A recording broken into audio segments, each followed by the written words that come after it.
unleashing your best in life and work. This is The Game Changers with Eric Boles and host Dale Dixon. Getting clear on the future to unleash your best in life and work. Dale Dixon here. This is the Game Changer podcast with Eric Boles. Eric, great to be with you today. Great to be with you, Dale. So our conversation today is about casting a vision for the future as my camera tries to figure out where our focus is. But the idea behind this is we are living in uncertain times. I mean, what's going to happen tomorrow? A friend and I just yesterday were having this conversation. He's the CEO of a large security company, and we were talking about the military term VUCA: volatile, uncertain, complex, and ambiguous. And that really characterizes the world in which we live, especially when you think about the future. So our conversation today is all about how do you cast a vision with clarity. And just in the few seconds we spent talking about it leading up to it, I think this is going to be a fantastic conversation for leaders to dive into for this podcast as we talk about what does leading look like today. And as we record this, I know people can come back and listen to it at any time, but we're recording this in early 2022 for folks. And it is, I think we're all to that place where none of us know what's going to happen tomorrow. I mean, and that's always been the case, but never has it been highlighted at this point. You know, Dale, to your point, uncertainty has always existed. Unknown has always existed. But there were at least a number of areas in our lives that we almost could take for granted that were certain, right? But we've had everything. You know, there's been a lot of upheaval. The amazing thing to me about what we've experienced is all the different social constructs that have been thrown up in the air. The number of leaders that I work with who are in certain environments where, you know, the choice of coming back to work or not working from home, working or hybrids. I mean, these are just the conversations and dynamics that were never thought of before.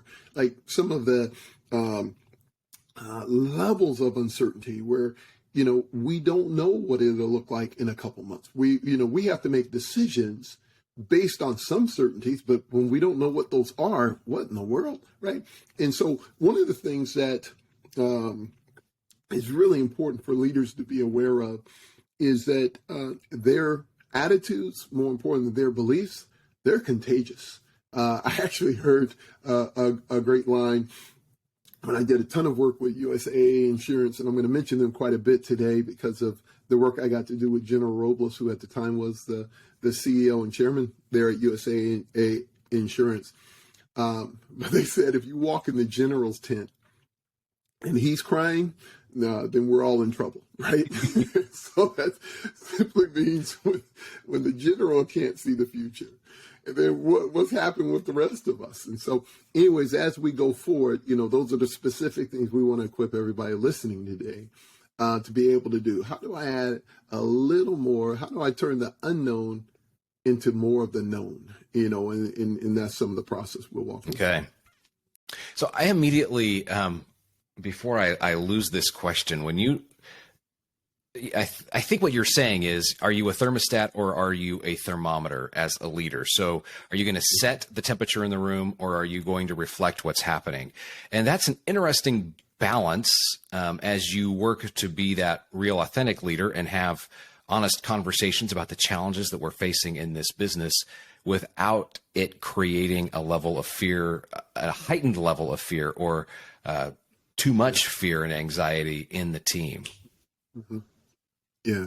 Well, I think, to be honest, I actually believe many times the balance is the wrong direction. I think too often we don't treat the people that we lead and work with as adults.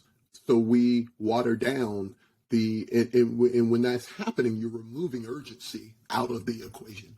And so when I talk about clarity of vision, you're going to hear that. So I reference the same point again, but I really believe that even when it comes to a thermostat, and I love the analogy you gave, a thermometer tells you what the temperature is and adapts to it, where the thermostat sets the temperature.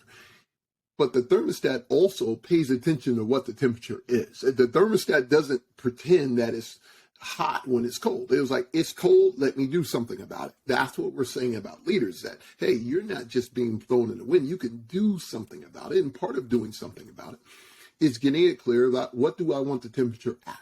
What do we need to do to course correct? And when that gauge goes up on the thermostat, what kicks in? The heating system. It may have to work extra hard, right? But, we got so many leaders now that instead of turning up the heat, they're just putting on sweaters and coats. And then if it gets too hot, they just open windows. That's not sustainable. Like, at some point, something has to be able to control the temperature more so than just the circumstances that surround it. Okay. So let's dive in. Clarity. Is that where it starts in your mind? It really does. So even though we're talking about vision, how important vision is, even the word vision means what I can see. And so when I ask a lot of leaders, tell me what you see. When you look at it, when your outlook goes in, tell me what you see. And too often for leaders, hope there's a little nuance here, but too often for leaders, they tell me what they're simply looking at. I didn't ask what you look at. I asked what you see. So if I'm holding an acorn in my hand and I ask you, what do you see? Many people say, oh, I see an acorn. That's what you're looking at. What you see, though, is, can you see the oak tree inside of it? Can you see the potential and the possibility inside of it? And that's one of the things that qualifies someone to be a leader, not necessarily just how competent they are, but also what qualifies someone a leader is, can you help design? Can you help define what the future is going to look like or can look like? Every one of us are built with what I like to call a fear of uncertainty. There's this phrase and I've been saying it for years because of how it impacted me, that typically people choose unhappiness over uncertainty. That's how much people can't stand uncertainty. I would rather be unhappy and certain about it versus go through levels of uncertainty to get to what I really desire. This is why we need leaders. This is why we need vision. We need leaders who can help with hope. Well, I know I use that word hope a lot, but I also am aware as a leader, hope is not a strategy. Okay, so hope by itself is not a great strategy, but hope should be invested into a strategy. And because if I have hope for the future, it gives me power in the present. I actually heard that quote, but I watched it exist. I watched it when my mother needed to have double lung transplant because of an autoimmune disease. I watch it with my daughter, Madison, who has lupus. And I watch these doctors. I watch it actually speak about what the future is going to look for them after they go through the process, a difficult process now, to get there. That hope infueled them with power in the present moment they're in. Right now, we need our leaders functioning that way. We don't deny the challenges right now, but have you spent some time thinking ahead of what you would like the future to look like, and not just in terms of numbers, but not only what are I always say it this way, there's a certain quantifiable things that we would like to see in the future. But there should be certain qualities we'd like to see in the future, too. That gives us a sense of, hey, this is who we are. We're going to get there because of resiliency. All those different things kind of incorporate that. So one of the things this is a tweetable quote. Because you went through it, I want to make sure we get it right. Hope for the future powers the present. Did I capture that? Yes. Okay. When you have hope for the future, it gives you power in the present. So I love that. Hope for the future powers the present. Think about it this way. In any other place, Dale, in the absence of hope for the future, what does it do to the present moment? Man, it's complete. It atrophies. Like there's a stagnation. Show me a marriage where hope for the future is lost. Show me a career where somebody doesn't believe there's any hope. All that power that would have them fight through it gets lost. Well, I had one person say to me, and people, wonder why vision or leadership in providing this kind of hope is so important. Our whole economy is built on confidence. Do you really believe we have some tangible, something that equates the value of our economy right now? Like we have so much, real tangible wealth sitting in some, vault somewhere. No. Our whole economy is built on the belief system, right, of the country.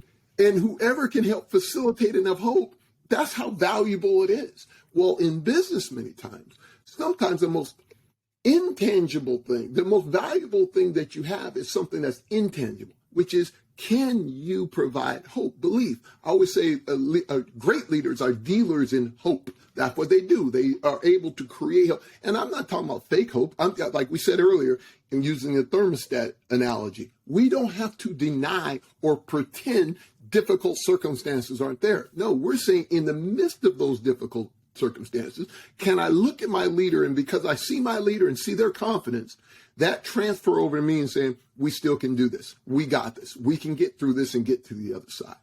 What are some effective ways that you see leaders articulate? Number one, I guess, identify, actually see the oak tree and the acorn, and then start to articulate that to those around them. Great question. There's two things that, actually a few things.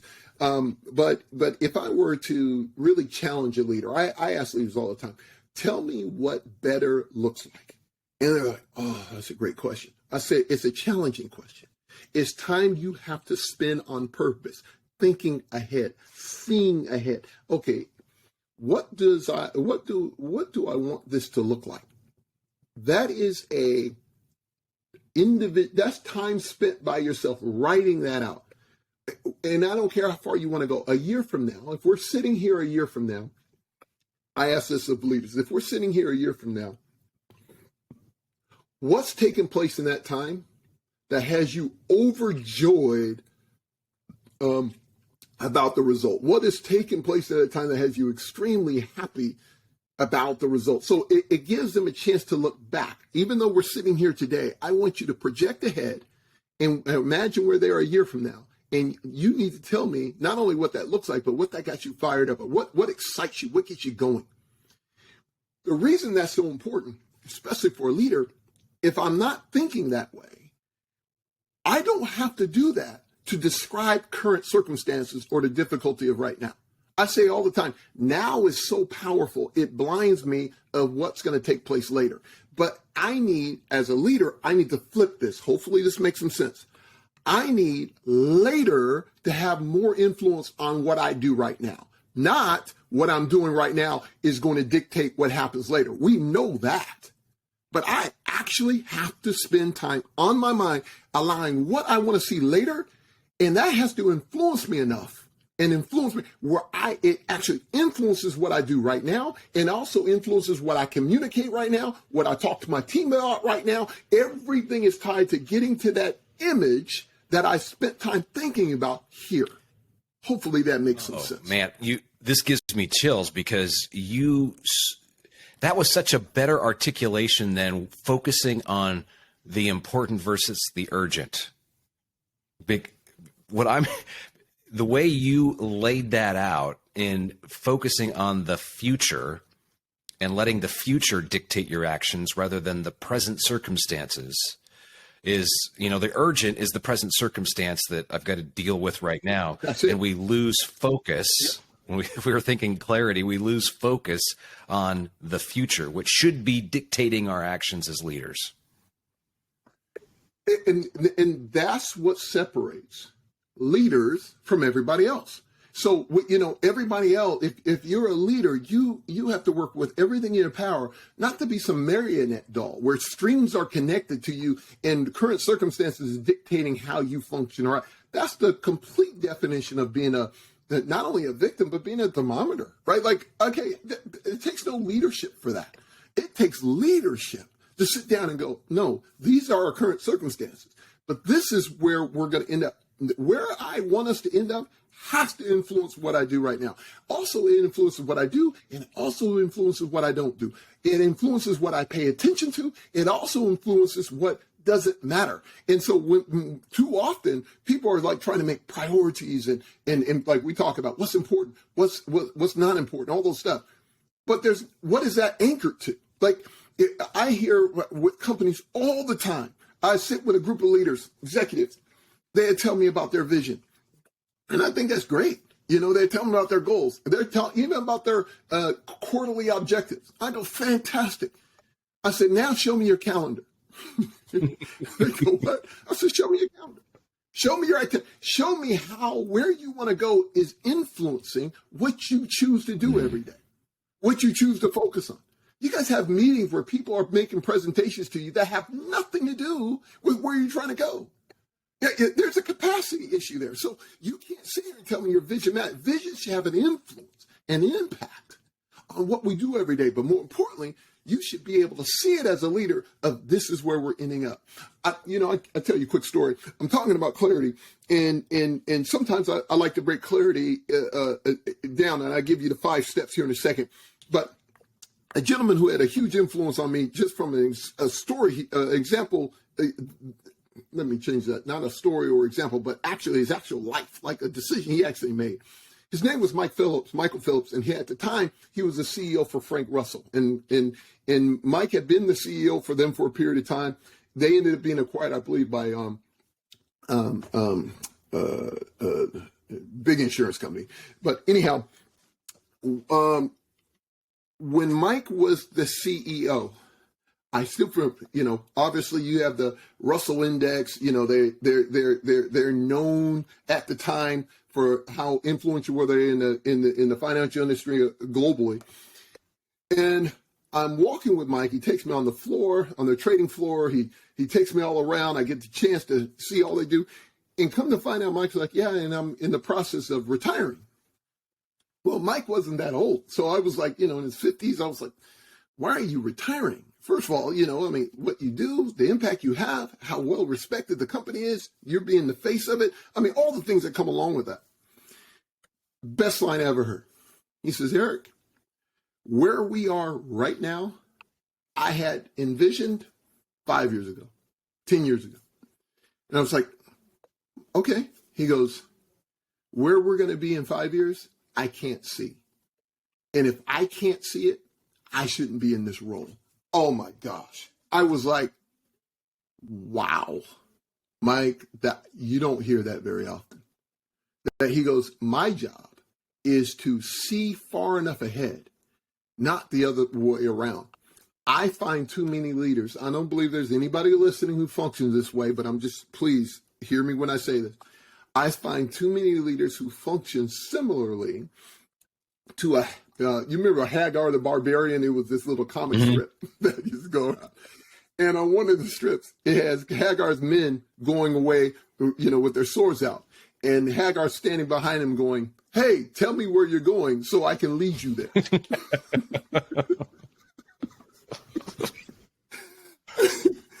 And unfortunately, too many leaders, that's what happens. Like they're asking all the questions of their folks. There is no question we want to get our people engaged in the vision. But your belief, your picture of what the future can look like, it at least should be the thought starter. It should at least be the priming the pump. When we engage the rest of our team in it, they're building on that. But it should start with you. You spent some time looking ahead of what's in front of you, what's possible. And when leaders do that accurately, what a difference it makes. Now, what I want to say real quickly is these 5 things are practical. So this is something people can write down. And so I learned this from General Robles, who's with USA Insurance. And I never forget, it was such a huge influence on my life. He talked about it this way, but he called it clarity, and because clarity leads to focus, focus leads to execution. So it has to begin with clarity. We have more leaders, unfortunately, getting upset about bad execution, but they're not ever thinking about, well, were we focused on the right thing in the first place? And if in order to focus on the right thing, we got to have clarity in the first place. And guess what, leaders? That's what we own, right? So clarity is this. Clarity is knowing what it is we want, okay, and being clear. What is it that we want? And that's a question. We got to answer that question. That is not an easy question to answer. It doesn't take 1 minute to do it.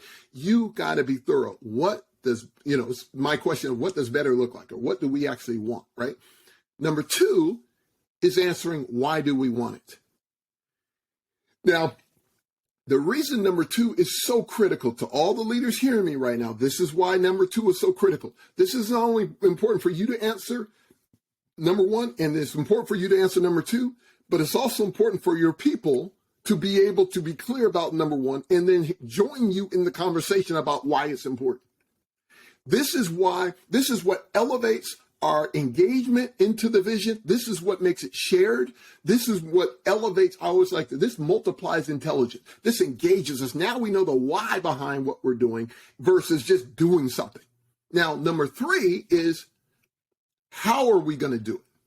Okay, so it's important we know how we're going to do it. But in parentheses next to number three, write the word flexible. Now, when I heard this from General Robles, Dale, it was an aha moment. General Robles, lives are at stake, difficulties in the moment, all that stuff. And so I looked at General Robles, I said, General Robles, even when I think about the military, I think about, hey, man, here's the orders, you do exactly what you're told. He says, yeah. He goes, but keep this in mind. As a commander, as a leader, where I sit is sometimes a distance from the actual solution to the problem. And so from where I sit, this is what I want. We all agree on that.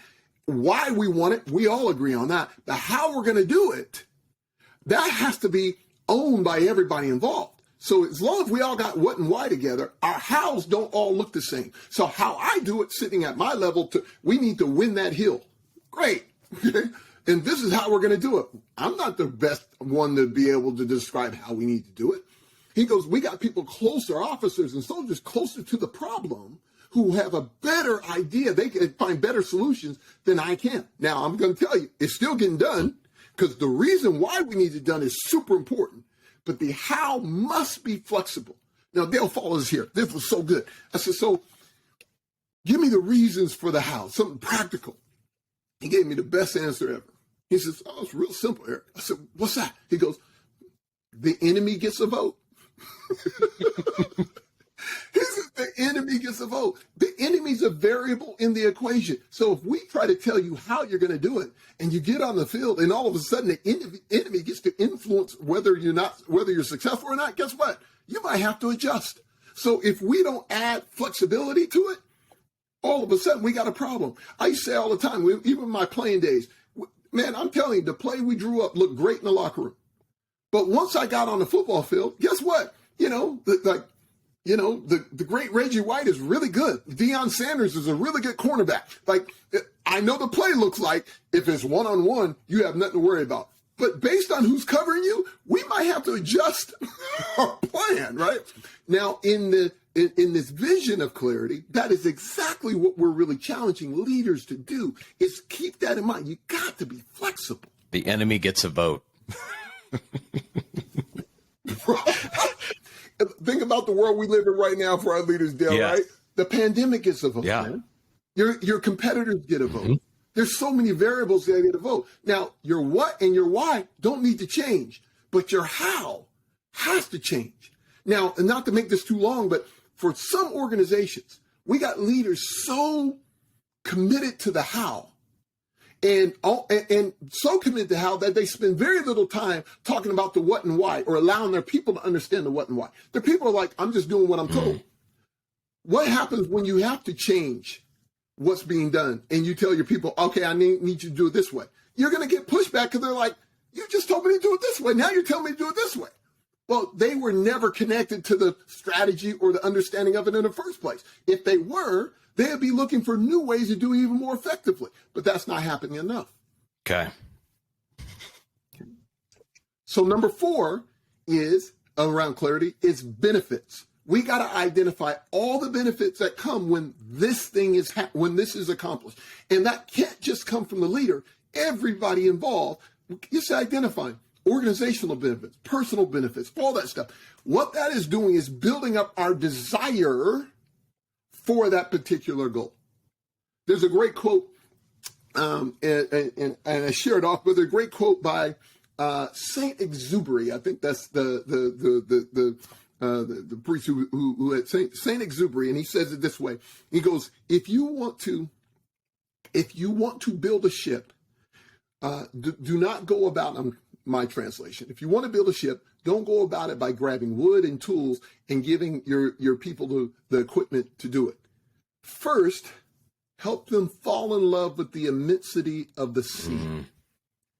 Because those who fall in love with the immensity of the sea will find a way to build a ship.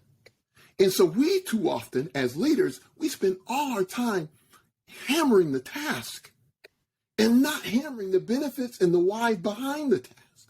Sometimes not all tasks are fun, right? But if I got 3 different people doing 3 different jobs, we all know the story. If I got one person laying bricks, one person believes their job is to lay bricks, another person believes their job is to build a wall, the third person believes their job is to build a cathedral that people will worship in and spend time in for 500 years. There's a chance at some point all 3 are doing the same task, but there's a lot more meaning behind the third one. So if I have to adjust, they're okay with it. But if you get the person who's just laying bricks to have to do something different, they're going to argue with you because they never connected what they're doing to a cathedral that's going to be around for 500 years. Leaders, that's why vision is so important. Man, our job is to make sure the why and the vision behind it, all that drudgery is there, okay? Number 5, last one, cost of inaction. Cost of inaction. The cost of inaction. I learned this from Dr. John Kotter, who's known as the father of change, especially from leading change. And so I got a chance to spend quite a bit of time with Dr. Kotter. And I remember being in his office, and I asked Dr. Kotter, I said, Dr. Kotter, of all the things that are missing within organizations, small business, large ones, when it comes to leaders who are trying to innovate or lead change, what's missing? And he gave the best answer. He says, urgency. What's missing is a sense of urgency. And many times it's missing a sense of urgency because as leaders, we may even do those top 4 very well, but we don't do the 5th one well. We try to protect people from the cost of inaction versus letting them know the actual cost. This is what it's going to cost us. This is what it could likely cost us if we don't do it, if it doesn't happen, if we don't make this possible. When you got the combination of all this, that's clarity. So for those driving in their car right now, listening to the podcast, it's knowing what we want. Why do we want it? How we're going to do it with flexibility. The benefits, everybody needs to know the benefits, whether it's at the individual level to the organizational level, and then understanding the cost of inaction. And that's the sense of urgency that we all need around pushing forward to the future. And Dale, in closing, in the most practical way, I tell leaders, just use those. You want to have a rich conversation with your team, just walk through those 5 steps. And don't walk through them one time. People always say, what's the key to real change and vision really sticking? I said, it's not passion. It's not. It's clarity. Clarity comes from consistency. Consistently revisiting these 5 things to make sure we're all on the same page. Guess what we're going to get? Greater focus. When we get greater focus, what do we get? A much better execution. It's systematic. It's simple, but what's simple to do is simple not to do. And so I tell leaders, do not grow weary. Do not grow weary in being clear. Like as the scripture says, do not grow weary in well doing. Do not grow weary repeating the same message over and over and over again, making sure everybody's in alignment. Just don't grow weary with it. That is a great way to wrap this up.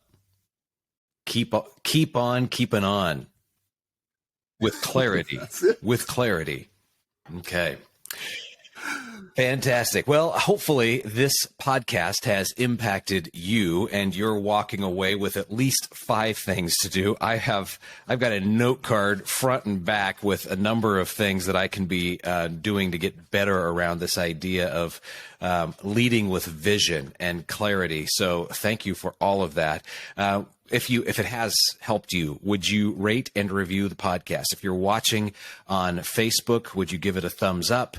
I'm sorry, if you're watching on YouTube, give it a thumbs up. And we would definitely appreciate that. It makes it easier for people looking for leadership around business to find this content if you give it a high rating and a review. And hopefully we've earned that from you today. If you haven't subscribed already, please do so. We would appreciate that. And most importantly, share this with someone you believe would benefit by hearing the message. And it's that easy. We'll tell you how to find Eric. You can find him on LinkedIn. Just do a search and connect with him there. You can follow him on LinkedIn. You can also find him at thegamechangersinc.com. That's the website to learn more about Eric and what he does as he coaches, trains, and inspires leaders to unleash their potential and those around them. He is an executive coach, a leadership expert, as you can tell, a change consultant, and keynote speaker. Just getting ready to head on the road to do a few keynotes as well. So, yes, sir. Safe travels to you, my friend. Have a great week, and we will catch up next week as we continue this conversation around leadership. This is The Game Changers, unleashing your best in life and work. The Game Changers, unleashing your best in life and work with Eric Boles and Dale Dixon. Eric is an executive coach, leadership expert, change consultant, and keynote speaker. Read his book, Moving to Great, and find him at ericboles.com. Connect with Dale at daledixonmedia.com.